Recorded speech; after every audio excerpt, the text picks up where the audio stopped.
যুক্তরাষ্ট্রে সঙ্গীত ট্যুরে গিয়ে অনাকাঙ্ক্ষিত ঘটনার মুখোমুখি হয়েছেন সঙ্গীত শিল্পী আতিয়া আনিসা, যেখানে ঘটেছে গালাগালের মতো ঘটনাও। এই নিয়ে সামাজিক মাধ্যমে পোস্ট দিয়েছিলেন তরুণ এই গায়িকা। অভিষেক সিনেমা সাইয়ারা দিয়ে বাজিমাত করা আহান পান্ডে ডাক পেয়েছেন সঞ্জয় লীলা বনসালির ছবিতে। ভাইরাল হওয়া এক ভিডিওতে দেখা গেছে সাদা মার্সিডিজ থেকে নেমে নির্মাতার অফিসে ঢুকছেন তরুণ এই অভিনেতা।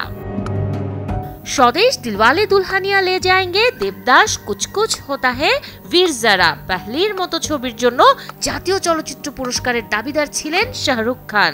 সম্প্রতি এক সাক্ষাৎকারে এমন মন্তব্য করেন অনুপম খের। অভিনয়ের ৩৩ বছরে এসে জওয়ান দিয়ে সদ্যই জাতীয় পুরস্কার পেয়েছেন শাহরুখ। অগ্নিকাণ্ডে প্রাণ হারালেন ভারতীয় টেলিভিশনের জনপ্রিয় শিশু শিল্পী বীর শর্মা ও তার ভাই সূর্য শর্মা। শনিবার রাত ২:৩০টার দিকে রাজস্থানের কোটার আনন্দপুরা এলাকার দীপশ্রী অ্যাপার্টমেন্টের ৪র্থ তলায় তাদের ফ্ল্যাটে এই দুর্ঘটনা ঘটে। বাছাইকৃত কাঁচামাল ও স্বয়ংক্রিয় ইউরোপিয়ান মেশিনে তৈরি হয় all time honeycomb, all time healthy life.